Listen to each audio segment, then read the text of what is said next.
waaw salaamaaleykum mbooloo mi donc dama ñëwoon juste pour naqarlu bis bi comme ni ñu ko defee ñu ngi nii actuellement cité Kër Gorgui ñëwoon pour seet si le président Ousmane Sonko parce que gis nañ soo ba léegi dañ ko barricadé kenn mënu fi egg si il fallait qu'on arrive et qu'on essaie de discuter avec ñu fi nekk mais je pense que la réponse a été claire nee nañ ñu Ousmane Sonko moom ay mbokkam dëkkandoom kenn du dugg kenn du génn je pense que loolu c'est très clair ça veut dire que musuñu gis ñun ci àddina nan lañ mën a joxe message bu mel noonu. Deuxièmement au niveau du siège de PASTEF bi nga xam ne man en tant que responsable de la massification nga xam ni sama administration bi yëpp foofu la nekk lorsqu'on est arrivé ils étaient séquestrés depuis midi 10 donc midi 10 ba ñu ngi fay egg si ñun ay 17 heures bi ñu egsee non seulement ils ont pas accepté de nous bàyyi ñu restaurer leen ñu jox leen lu ñu lekk ak lu ñu naan parce que ñoom soxla nañ ko soxla nañ aussi ay garab mais ce qui est plus bizarre, c'est qu'ils nous disent Harlen, on demande la hiérarchie. Lorsqu'ils ont découvert que j'étais le maire de Diamaguène Sicap Mbao, quand le gars vient me demander qui est qui, je dis je suis le maire de Diamaguène Sicap Mbao, lui qui t'a une tentative d'arrestation. Mais c'est-à-dire que on a donné à tous les policiers la possibilité, madame, des informations pour chercher des autorités, des responsables d'institutions. Parce que moi, je gère une institution. Donc tu peux demander à une responsable d'institution de l'arrêter pour l'intérêt d'une autre institution. Dafa mel ni Sénégal institution dafa am institution yu gën seen morom donc ce qui se passe dans ce pays est très grave je pense que dañu toll ci résistance maa ngi wax nag tentative d'arrestation la parce que bëggoon nañ ñu yóbbuwuñ ñu. a vécu vraiment une tentative d'arrestation claire et nette dirigée vers le responsable d'une institution, un maire. Il ne voulait pas arrêter un militant d'un parti. Il voulait arrêter un maire. Et vouloir arrêter un maire juste parce qu'on t'a donné l'ordre de liquider tout le monde pour que tu restes, ça ne passera pas. En tout cas, ce que nous disons, parce que là, ça ne passera pas. Ça veut dire qu'on va résister, on va marcher, on va partout où nous sortons.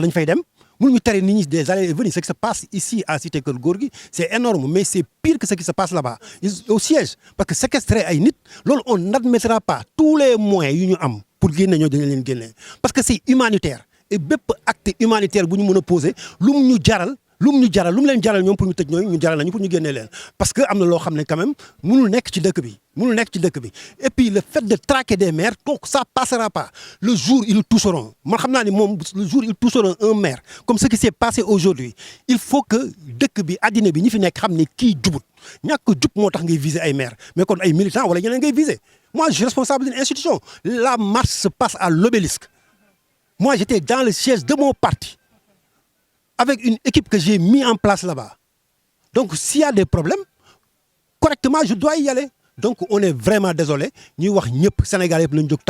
kuy sénégalais nga gëm ni dëkk bi bëgg nga fi démocratie jugal taxaw waa ji faaleetul ay institution waa ji waxuma la faaleetul ay nit faaleetul ay opposants mais dafa faaleetul ay institution parce que ce qu'il fait il est en train de le diriger vers les institutions et c'est dangereux parce que chaque jour ñu rétorqué ni waa Pastef wala waa opposition wala waa Yewwi Askan Wi wala waa Wallu ñoom ñoo dem di attaquer ay institution alors aujourd'hui on s'est attaqué à une institution parce que moi je suis une institution et je me suis déplacé comme un maire qui venait pour une action humanitaire vers une zone bi nga xamee ne bi ñu fa nekk maa leen fa teg c'est le siège de Pastef donc je pense que ñi ngi woo Sénégalais yi nañu génn nañu résister parce que le gars xamul leneen lu rapport de force et ce qui s'est passé c'est Ousmane ce barrage là va sauter mu neex leen mu naqari ce barrage va sauter mu jóg nag ci loo xam ne dañ ko waxtaanee moo gën mais ça durera pas 12 heures de temps ça c'est clair et sûr et ce qui se passe au siège ne durera pas 12 heures de temps ils sont en train d'orienter le débat fu mu nekkul